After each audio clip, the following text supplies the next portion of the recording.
Fentanyl is deadly. Governor Abbott on Thursday visited the drug warehouse and crime lab of the Department of Public Safety, or DPS, in Houston and spoke about the fentanyl crisis in Texas. Jennifer Hatch, a seized drug system trainer at DPS, states that only 2 milligrams of fentanyl is enough to kill a person. To give a little more background into fentanyl, fentanyl is a synthetic opioid that is similar to other opiates that you're used to hearing about, such as heroin, morphine, oxycodone, but the biggest difference is fentanyl is so much more potent than these other opiates. Fentanyl is approximately 30 times more potent than heroin and 60 times more potent than morphine. The CDC states that fentanyl is the leading cause of death for people from 18 to 45 years of age. In 2019, just a few years ago, there were 277 fentanyl deaths in Texas.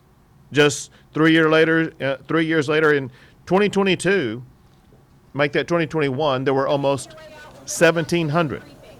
The governor blames on a lack of border security for the increase of illegal fentanyl distribution in the state. According to the DEA, fentanyl is sourced in China and smuggled to the U.S. by Mexican cartels. In 2020, DPS seized about 70 pounds of fentanyl. 1 year later, in 2021, they seized more than 964 pounds of fentanyl. That's more than a 1,000% increase in fentanyl seizures in just 1 year. And it's been reported that on average, one person dies every single day in Harris County because of fentanyl.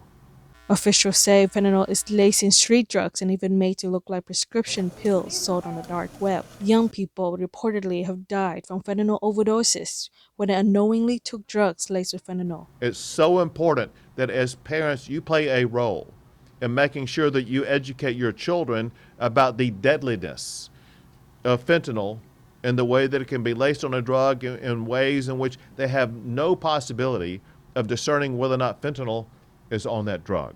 So we'll be working on enhancing penalties and importantly looking at other jurisdictions, other states who are looking at it as a type of poisoning and how we can prosecute those who put this poison into our streets and into our schools and into where our kids are dying from it. In 2021, the governor signed into law the Senate Bill 768, backed by Senator Joan Huffman and Representative Ann Johnson. The bill seeks to increase penalties for manufacturing and distributing fentanyl in Texas. NTD News, Texas.